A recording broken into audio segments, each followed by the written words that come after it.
Hey guys, before we get started on today's show, if you could please like and subscribe to the channel or leave us a review on Apple Podcasts or Spotify. It really helps us just get more guests on the channel and helps provide you guys with more free information. If you want to book a call with Brooke and myself and talk about your real estate goals, you can do so in the first link down below in the description. It's absolutely free. There's no pushy sales tactics, and we're really just here to help you guys. Thanks so much for supporting the show. Hey guys, welcome back to the Canadian Real Estate Homefront podcast. We have a ton on the docket today. But before we get into that, Brooke, how you doing? I'm doing well. Yeah, you're Yeah. doing well. It's Nice. been a good summer. Going to the cottage next weekend for the final kind of ending of summer. And I think fall's gonna be busy. Um, we'll see Yeah. actually. We have a nice new listing coming out in Lee side of Toronto if anyone's interested. Yeah, It's a a semi. semi-detached, around 1.5 million, 3 beds, basement's done, 3 parking spots in the Yeah. driveway. It's rare for Mhm. Toronto if you're not from here. So, anyways, Mhm. we'll share that later on. But yeah, guys, so a lot happened this week. Basically, what happened was Trudeau and his cabinet met for a like laser focus meeting, I guess you could say, which I think it's more like a meeting of, hey, we need to get the polling numbers up. Yeah. Because they're falling behind in a lot of provinces and in a lot of areas to Pierre Poilievre and the Conservatives. So the first kind of agenda that they had. So I'm just going to read this here, and then me and Brooke are kind of going to dissect it a little bit. So Trudeau's new housing plan.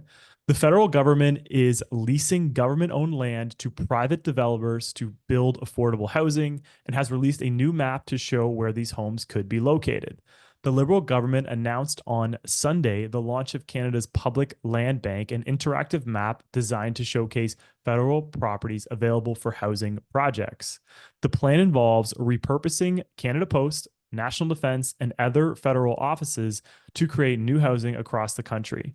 In the recent announcement, 56 properties were added to the land bank and were deemed suitable for long term leases aimed at making housing more affordable for Canadians. While the map was launched this weekend, the Liberal government had previously announced plans for building homes on public land in the April budget as part of Canada's housing strategy for this year. From the budget, 5 properties that are planned to be converted into 800 homes and are now advancing the development stage with the government seeking expressions of interest or proposals for developers. So, what does this all mean? It's a lot of jargon. So, Pierre Poilievre was one of his housing plans was to sell off government owned lands and to create more housing. Basically, the government owns a lot of land that hasn't really been used and it's not very useful at this point in time. It was useful back in the day, but now we're clearly in a housing crisis and we need to, free up land. Like the Greenbelt was another project that they were considering, but it didn't go through. But we need to free up land to build more affordable housing. So in Trudeau's video, he put out a little kind of Instagram, TikTok-y kind of video that was 1 minute long. He said that he wants to land lease the land because he wants control over what the developers build, basically. Like he wants to work with the municipality of that area or the city of that area to say, okay, what are you going to build? We're going to help you. We're going to control what you build. So you're not going to build all these micro size condos. And he took a shot at Pierre Poilievre and said, we're not just going to sell it off to developers to make a quick buck. We're going to land lease it. So land leasing is not a very popular thing that happens in our market specifically. It might happen in other areas of Canada, but a lot of people don't love land leasing because you actually don't own the land. And one of the most profitable things that Canadians have done over time is own the actual land. Like, for example, some people own bungalows in really good areas. They haven't touched the bungalows since the 50s. They've done no upgrades. The house in itself is not worth much, but what's worth a lot is the actual land value, where it's located, the density within it, the good schools around it. So land leasing is, I guess, in a way, I like the idea of what he's saying is that we're going to control what the developers build. So hopefully you're going to make more 3 bedroom homes because we don't need any more bachelor pads in Canada. But the issue is that you're not really speaking to millennials or younger people because you're just saying, well, why don't I just pay rents? Like, why am I going to go land lease something Yeah. when when I'm not going to actually own the land. Like that's the Canadian dream, right? I want to be a homeowner. I want to have pride of ownership. I want to own this house for me and my family and make the changes that I want to make. So I feel like the land leasing idea is um, a bit like, hey, there's that old saying, you'll own nothing and be happy. Like you don't The really own communism. anything. Yeah. Yeah. Well, like the thing is, if these plots of land are very central, as a lot of them are that the government owns, like downtown Toronto and Old Montreal and all of those places, realistically, they're going to call for towers, right? And condo owners, you don't own the land when you own a condo either. So if it's one of those things where we don't want more condos because they don't speak to a growing family, right? But then you look at, bigger cities in other areas of the world, and the downtown core is massive condos, right? Because it's like, where people work primarily, and then outside of that is the suburbs. Um, so if it is in those core cities, to land lease those plots of land to a developer obviously makes the whole construction project much less, because now you're not purchasing the land and having to build that into the cost to sell those condos. So if you put up a bunch of condos, maybe it will help get, the condos even back to kind of where they should be in terms of somebody wanting to buy their first home and start with a condo. Um, because if we were just going to build, single family houses in the downtown core on these plots of land, it's not going to do anything, right? There's so many units that need to be built that sure, it's going to help some people. Um, but yeah, it almost like it reminds me of trailer parks, right? And trailer park has a stigma to it, that name in and of itself. But there's one in Burlington, so the land is leased and the house is on it. Essentially, you just pay like a fee, just like a condo fee, for the maintenance of it, and then you own the actual house. But yeah, it's nothing compared to what the actual houses are. So does it help some people that don't want to pay $1 million for a house but want to live in Burlington? And also you will see appreciation in those, maybe not as much because you don't own the land, but they do go up a little bit, right? So at least your rent's not being kind of given to the landlord. It's paying down your mortgage and paying into something that will appreciate, just maybe not as much. Um, yeah, it's like a double-edged sword, right? Because they've also been doing this for a long time too, selling off land that the government doesn't need. So it's not like they're going to sell it for nothing, right? And that's the whole thing. Um, them wanting to keep the land so that the houses on it become more affordable. It's a double-edged sword, because you're going to have people that are crazy upset at that and think it's, communism and all of that. Yes. But then on the other side is, okay, selling the land like Pierre Poilievre wants to do. Great. But then how does it become profitable for the builder again, when there's still like a ton of restrictions and building codes and all of that, to factor in the land price into the build out? And if it's a private developer, they're going to need to make the profit and the tax and all of that. So selling it is just going to, yes, maybe create more housing, but does it become more affordable? Yeah. I don't know if it comes more affordable. I just don't like the idea of land leasing. I don't think that's like any shape or form something you should run your platform on, because yeah, like I said, if you're a millennial, like you can see right through it, right? Hey, Trudeau, I elected you in as a young person because you told me in 2015 you were going to make housing more affordable, and it's doubled. So I feel like telling young people that, hey, we're gonna land lease all this to developers, and then you're gonna have the opportunity to buy one of these. It seems like it's gonna be more like social housing and not like middle class housing, to be honest with you. Mhm. But yeah, it's I guess there's more to come on this, but yeah, there's total of 800 homes going up, but there's 56 different properties which they've added, and I'm sure they're going to keep adding to it. And this is going to be a big push for the Liberals to try and win back some voters that they've lost over the years, and kind of change these polling numbers that have been, nothing but horrific for the Liberals. And I know I've said this before. If you're a conservative fan, the worst thing Trudeau can do is step down, because look at what happened to Kamala Harris. Her ratings went up as soon as Joe Biden left. So, but I don't know if Trudeau will step down. I feel like a lot of people still support him in the cabinet there. I know Chrystia Freeland is very supportive of him. So I'm not too sure. But yeah, this one kind of had me scratching my head. I think it's good that they're talking about it, and it seems like this is something that Canadians want, and it's something voters really care about, is affordable housing. I just don't know if this is the right strategy, but I'm interested to dive into it more and understand it more. These are just kind of some preliminary thoughts that I had when I read a few articles and saw Trudeau talking about it.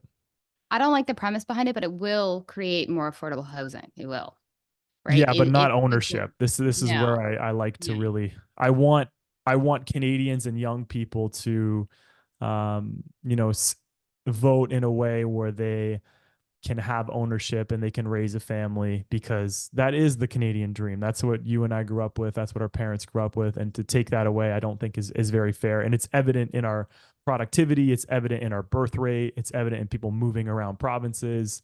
Mhm. This is a big thing for me, and a big reason who I'm going to vote for in the next election. I think a lot of millennials and Gen Z and young people watching this, and even older people who want their children and grandchildren to stay close to them. This is something that people are really watching. So, yeah, Yeah. my Yeah. two No, cents there.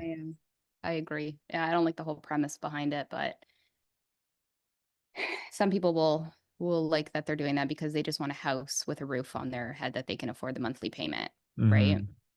As much as it is the Canadian dream, um, some people can't even get a lease. Like the rent payments are so high. Like that, okay, putting that in and using that to probably increase your polls, but like it also doesn't solve any problems that are right now. Like they were saying in one video that I watched, like um something that helps people pay their rent, that if you're a single mom with kids, there is some support, but there's not a lot of support. So how do you help people afford their rent now is the problem. Like people are really struggling now. Like you even go on House Sigma and look for places to rent, like a semi or a townhouse around here, like Burlington, Oakville, you're paying $4,000 minimum, and it's not even nice, right? All Yeah. original.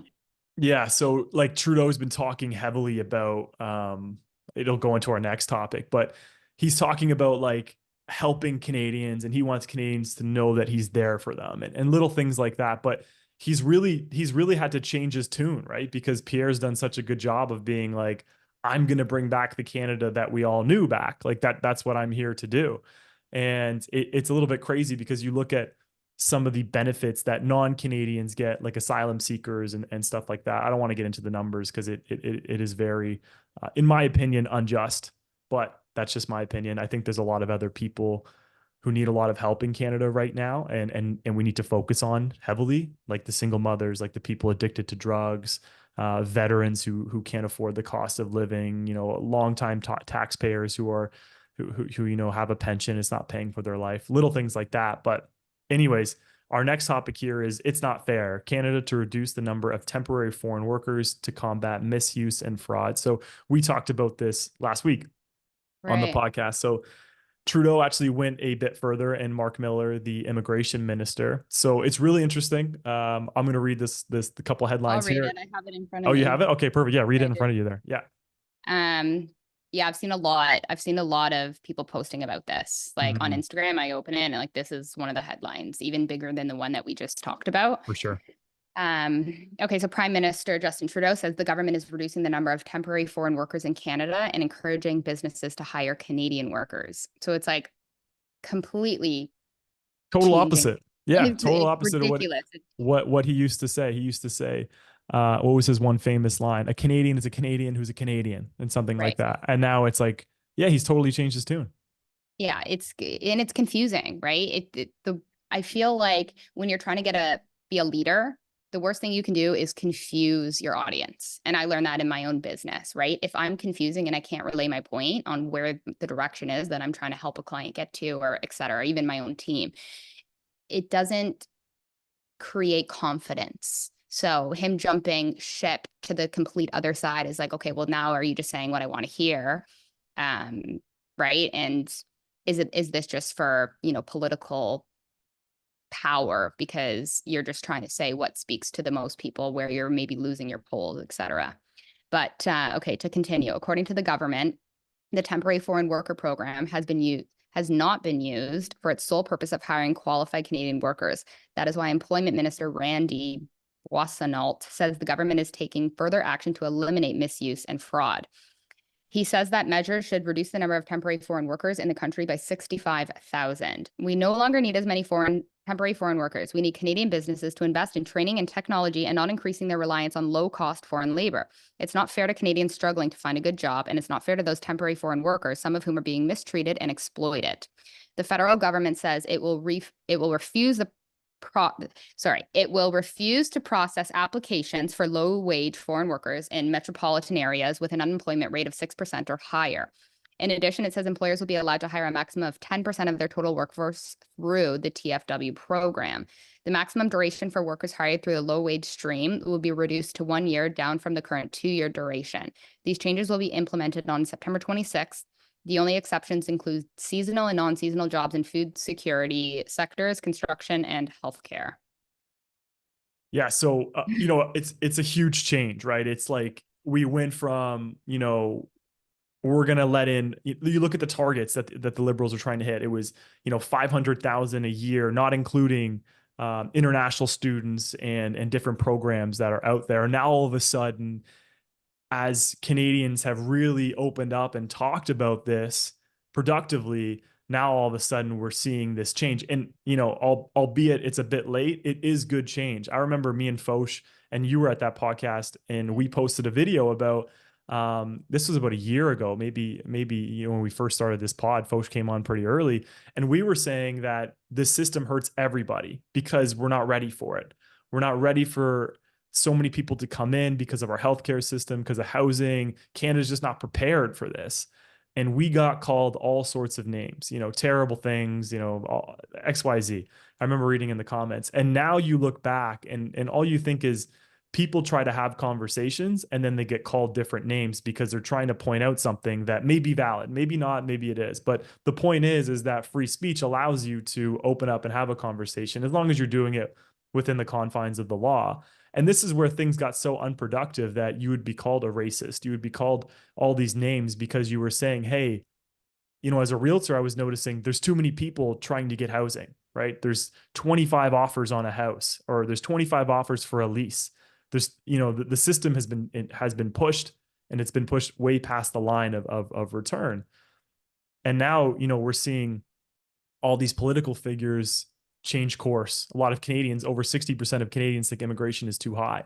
And now they're changing everything because of the pushback that we're getting on, Tim Hortons. Like I was saying before, they were exploiting workers for cheap labor.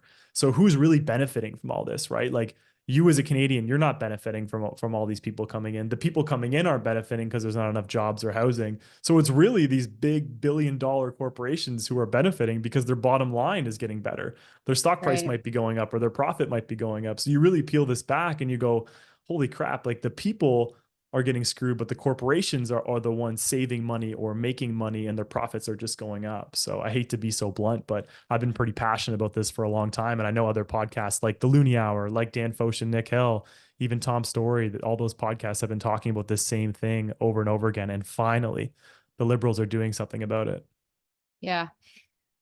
It's just funny how much things while he's been in power has changed, like a complete 180, right? Like he introduces these programs, brings a bunch of people in, and then stops it. Like it's almost like he goes hard on one area and it's like, okay, never mind. Let's do the exact opposite to curb what I've done. Yeah.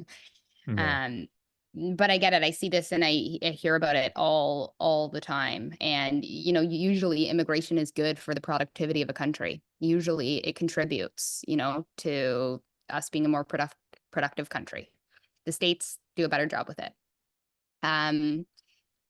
But yeah, our infrastructure and how Canada is built with these cities. And then, you drive an hour, you're in Timbuktu outside of Toronto.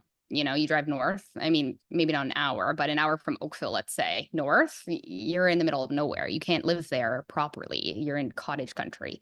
So the infrastructure just doesn't support it. So, when they went and said, okay, we want more immigrations, but we want them to be skilled labor and, all of that. It's almost like these are ideas that are reaching. And then every single time that's like, okay, let's go the other side, and almost like trial and error instead of like a plan that they stick to and they really weigh out, okay, pros and cons and the consequences of every decision for, the benefit of us Canadians, and not to keep him in power and to get the more votes, and really how to actually lead a country where most people are, seeing the benefits and seeing the positive changes and wanting to contribute to the flourishing of Canada, to bring it back to, Canada is one of the best countries in the world to live.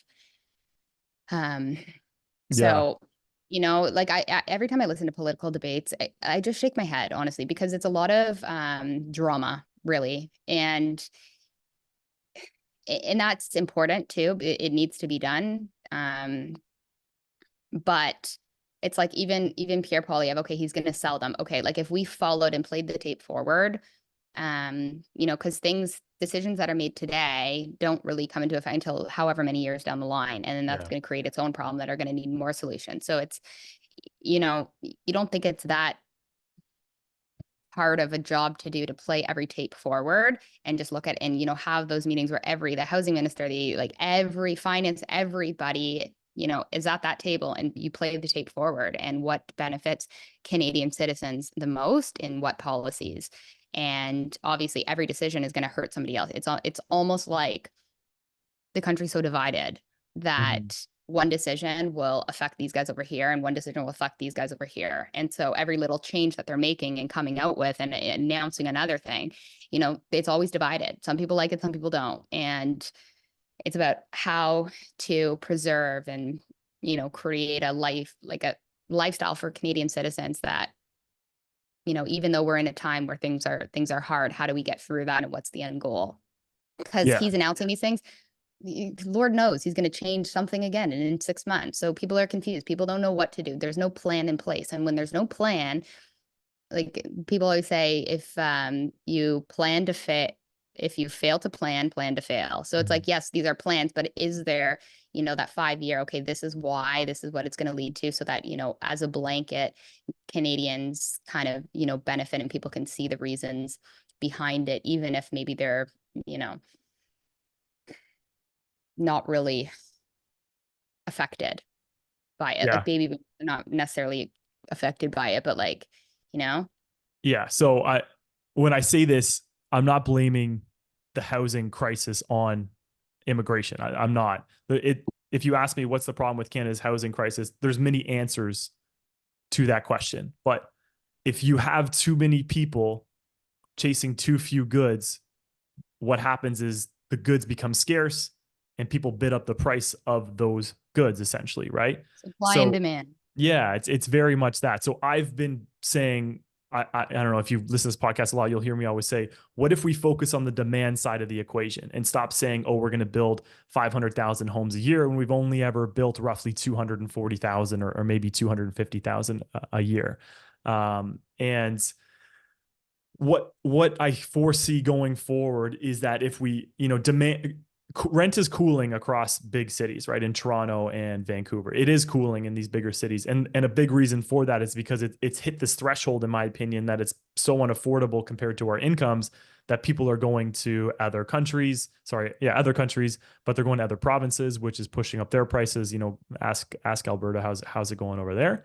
Mm. Or they're moving back with their parents. That's another option too. Is a lot of older people live in these homes where there's empty bedrooms. So there's an option there as well.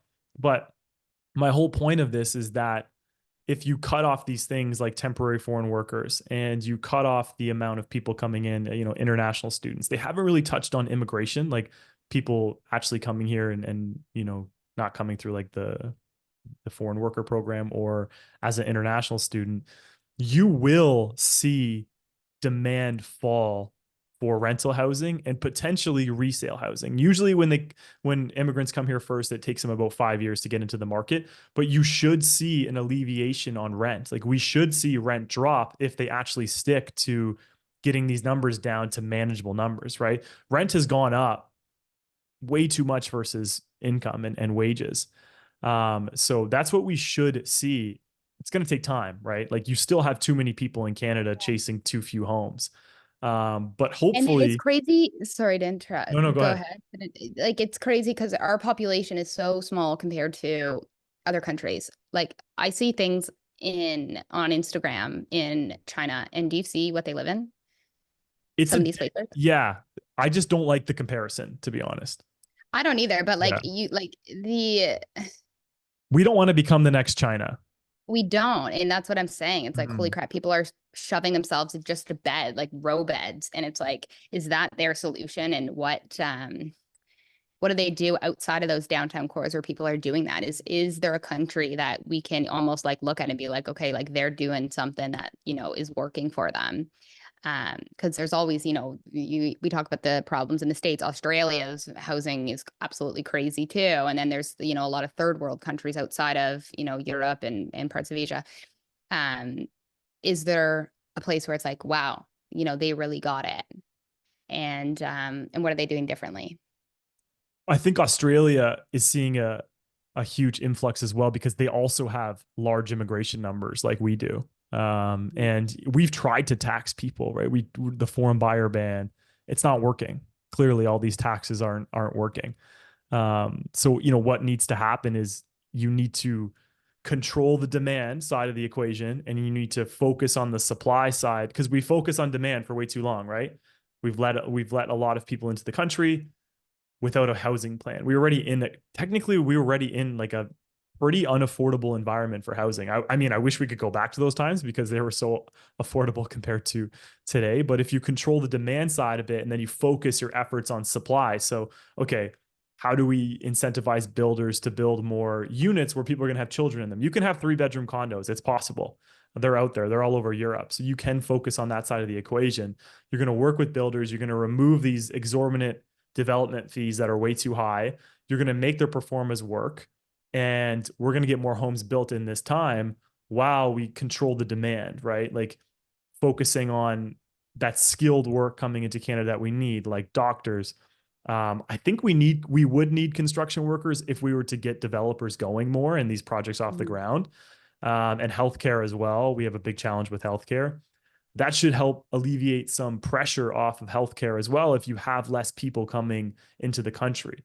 And I know it sounds like I'm blaming immigrants. I'm not. I'm just saying it's the obvious thing to look at is that these systems get so stressed because so many people are there, right? Like I think of it like a house party in high school. We're in high Yeah. school and I'm having a house party and I tell 20 people to come into my house party. And then of those 20 people, 5 of those people tell their friends and they tell their friends. And next thing you know, there's Right. 100 people at a house party. The cops are there. There's not enough room anymore. And it's just like an easy analogy to understand is that it's not technically anyone's fault. It's just that there's too many people and not enough resources for them to have a home and to come here and see a doctor within a reasonable time period. At least where I live, it's not reasonable. Maybe there's other places, but yeah, Mhm. it feels like a small sort of it feels like a win, but not in like a good way. It's like Right. it's like Yeah. temporary foreign workers were getting exploited, international students were getting exploited, and it feels like the big corporations were the one really benefiting from all this. Yeah. Yeah. Yeah. Sorry, I know I'm talking a lot. I'm just very No, no, passionate about it's it. yeah, no, it's very true. But like even though them putting this, like you even think about like businesses that operate on virtual assistants outside of the country.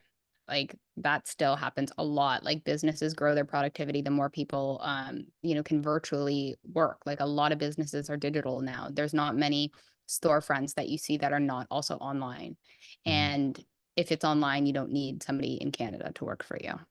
Virtual assistants, you e-transfer them. That's happening so much. And the more the digital footprint is growing in our country. Um, yeah, it's I mean, I guess it's not a bad thing for Canadians. Um No, I don't think so at all. I think that Tim Hortons is going to have to pay more for their workers. It's going to be a yeah, good thing. Wages will go up for people who truly need it, right? And right. colleges and universities aren't going to make as much money. Boo hoo, right? Yeah, yeah. Like Mhm. you're not going to be able to charge 3x for the same tuition of an international student and you know, not have a housing plan for Yeah. those people, right? It Did you just see I watch Jordan Peterson a lot because I think that he has a lot of like I think he's smart, really smart in some of the things that he says. And he opened Peterson Academy. And basically it's like a university degree for a tenth of the cost. And it's online. And I've looked into it. And it's very interesting because a lot of people that come out of university and have a degree, like let's say you have a Bachelor of Arts, you went to school for 4 years, however much money you paid. A Bachelor of Arts is not going to get you anything more than somebody that came out of high school that maybe has a, you know, conviction when they talk good at sales and experience because their parents worked in the industry kind of thing, like mhm, unless you specialize, Bachelor of Arts in my opinion don't mean much, right?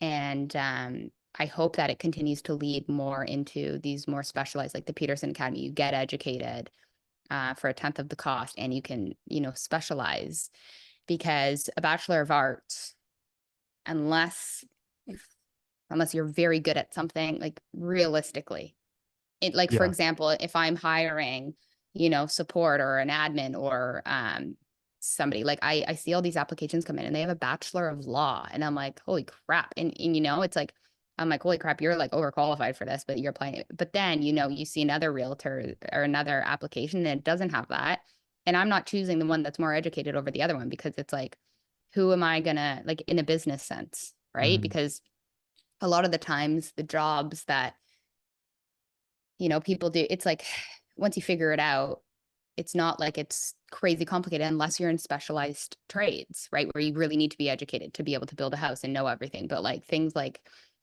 that, um, it's interesting to see. And like you rewind 4 years, it's like what was their goal? Spending 100 grand on an education, getting a Bachelor of Arts, now struggling to get work. Like I don't even believe in that whole system. Like I don't not believe in getting educated, but I like what he's doing, back to my point of education at a way cheaper Yeah. um rate and online.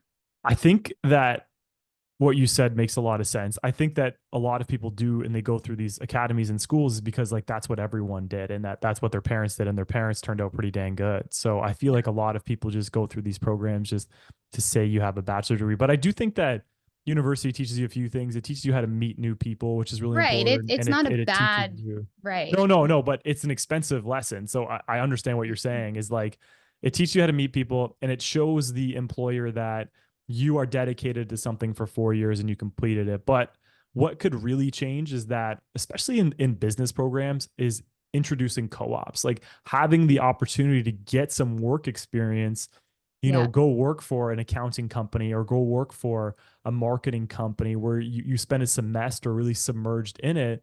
And then you show them how great you are and the skills and how hungry you are. And then you have this opportunity to maybe go join that company, or you show another company, hey, I worked here for a whole semester. I worked here for 8 months and this is what I accomplished. Here's my reference. I feel like it Right. would be very beneficial to a lot of students. But yeah, I think 100% tuition is way too expensive if you are not becoming Specialized. some, yeah, like if you're not becoming like an engineer, or maybe you're going to be a doctor one day, although I think tuition for doctors are way too high. I feel like if you put that barrier down, you have more people going into being a doctor. Right. But anyways, no, I think you make a good point. I think that online universities, I'm taking a class right now. It's free. It's On what? it's AI by NVIDIA, the AI chip company, and I'm taking a class online. It's free. It's on Coursera, and I'm just, or yeah, I think it's called that. And I'm just learning about, like, the company just put out this course to understand AI better. So that's what I just do in my spare time, is I just follow these lessons. It's all online. You're It's so smart. just I just find it interesting because I feel like it's going to be a big topic one day. So I'm just trying Totally. to wrap my head around what AI can do for us. But yeah, I mean, this has been a great convo so far. Very cool. Interesting. Cortez is always learning. I try to. Anyways, all right. Our last topic here. This has been a jam-packed episode. So Canada slaps 100% tariffs on Chinese electric vehicles.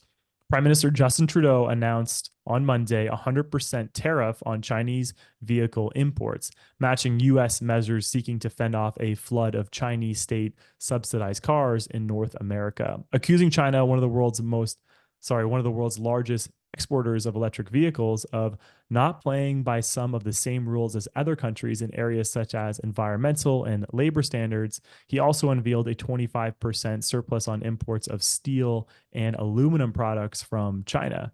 The United States and European Union have in recent months imposed tariffs on Chinese EVs of 100% and 38% respectively. Canada's auto manufacturing industry employs more than 125,000 people, and Ottawa has poured billions of dollars into supporting its transition to electric vehicles and firming up a domestic electric battery supply chain.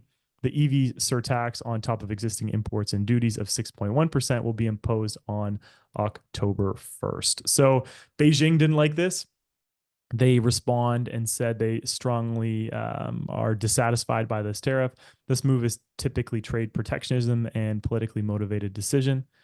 It will damage trade and economic cooperation between China and Canada and hurt interests of Canadian consumers and enterprises. So the Liberals really want all these cars to be electrified by 2035. I think this puts a pretty big damper on it. Even if Oh you yeah. just look, if you look around and you just go out, there's still a ton of gas cars out there, and I don't think people are ready to transition to electric vehicles. I just don't think the infrastructure is there. Even Elon Musk said it himself, and he's the owner of Tesla. Like, um, he's probably one of the biggest environmentalists, although people hate him. He did create the electric car Yeah. that was able to compete against gas cars, and he has other projects like solar and different things like that. But love him or hate him, I don't think the world's ready for it, and I don't think Canada's ready for it. And I think that the 2035 mandate will not stand, especially once the conservatives get in. If they No, do, but no, I think they no. will. But I just think, you know Yeah. what, people want choice, and if you want to go drive a gas car, and we've been driving gas cars for a long time, it's back to the freedom of speech and the freedom of decision. As long as it's within the law, you should be able to drive a gas car, and gas and oil are big Canadian um, companies, and they employ a lot of people. So Yeah. yeah, I think we should invest in EV technology. I think it's there, and hybrids and everything like that. But you have to give consumers choice. And you know what, I love how it's, they don't want the Chinese autos coming in here because of Canadian workers. Like, here we go back to the fact that, okay, we love Canada, we love our people, we're proud of this country, and that makes me very happy. So yeah. Right. I was so my mom's retiring and she's like, I want to make a little like side income. I want to start a business or like a little store. Like we know a lot of people that like, sell like candles or like just like something little on a Shopify store. Okay. And you have to go and you get a supplier and all that good stuff. So I was helping her look into it. So we were on this Chinese wholesaler website and I was looking at just crazy things, clicking on things. They sell street lamps, like the street lamp you would see on Upper Middle Road for $20, a full freaking street lamp. And it's like, how are they $20? You can get a goddamn street lamp. And it's like, holy crap. Like the amount of stuff, like even the the price of these things, yes, some of them you have to buy bulk and there was a minimum order. But the like how many things are $2 and 500 here is like, so it brings me back to like, you know, how they're able to, I mean, there's a ton of more people in factories and all of that in China, but like the work conditions, but it is crazy how cheap you can get products from China that are shipped here. I'm literally looking at it for my mom and it's like, holy, like let's go sell street lamps, $20. Like, Yes, isn't Star. that crazy? Street That's lamp. that's how a lot of people, make a lot of money, right? They clothing companies. It's all made in China, It's and it's, yeah, the labor there is cheap, and then you sell it for a markup in Canada or the US, and there's your company. I'm not saying it's easy by no means, or everyone would do it. It's yeah, definitely a yeah, challenge, but look at where your clothes are built, look at where a lot of your stuff comes from, and you'll quickly find out it's from another country. So, but yeah. yeah, I thought that was interesting. Like, Trudeau has just been out there, and he's been talking and really pushing for the polls, and really telling Canadians he's here for them, and he wants wages to go up. And he even said that too. Him and Mark Miller are saying, you know what, if this means that corporations have to spend more on Canadian workers, like they're saying Canadian workers for the first time in a long time, and Canadian businesses need to invest in Canadians.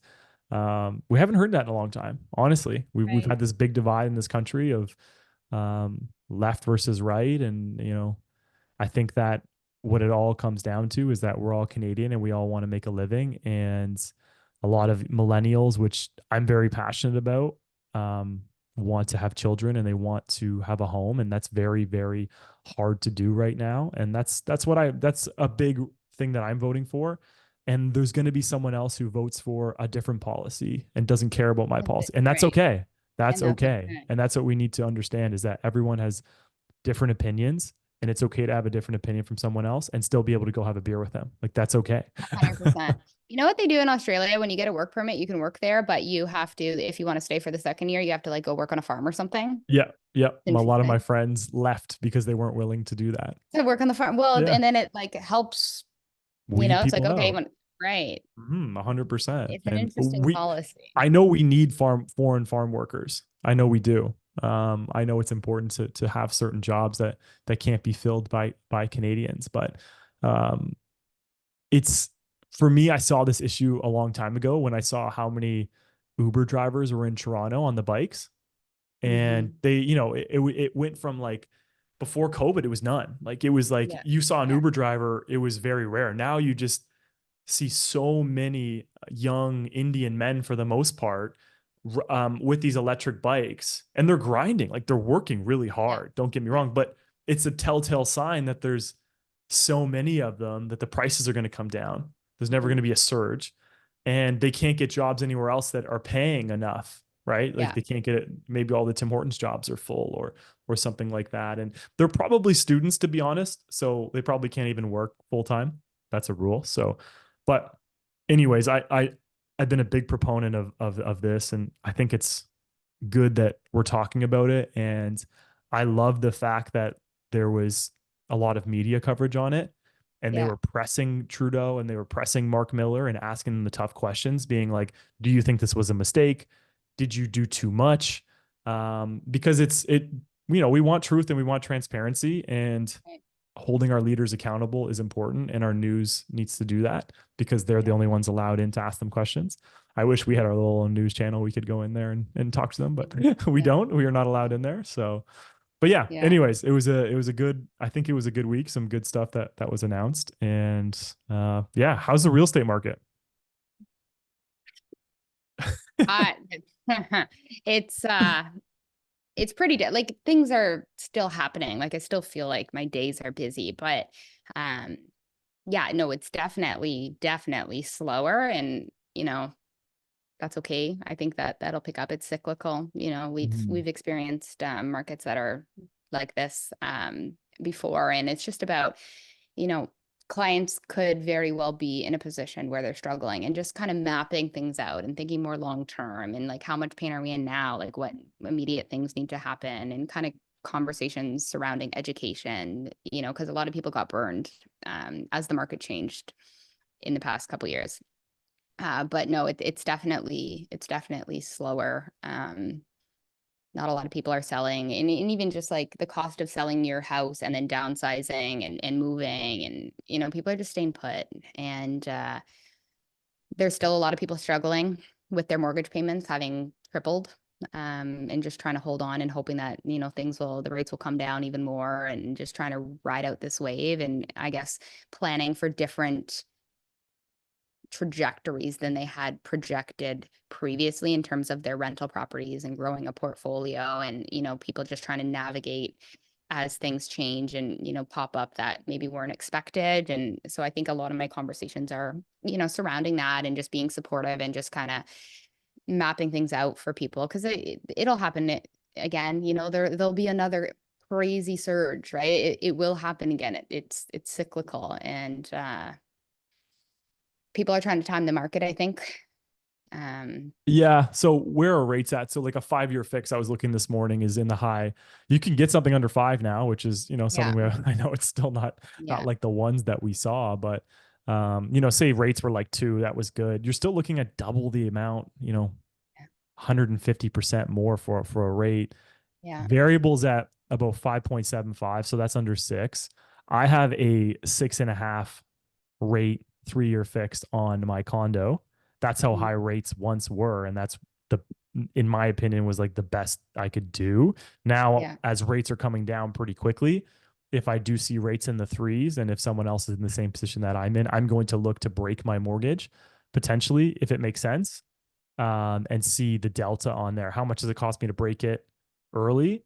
And how much are my monthly payments going to change? How much more principal am I going to pay down? And what's my payment going to look like monthly? I'm going to look at those numbers for sure.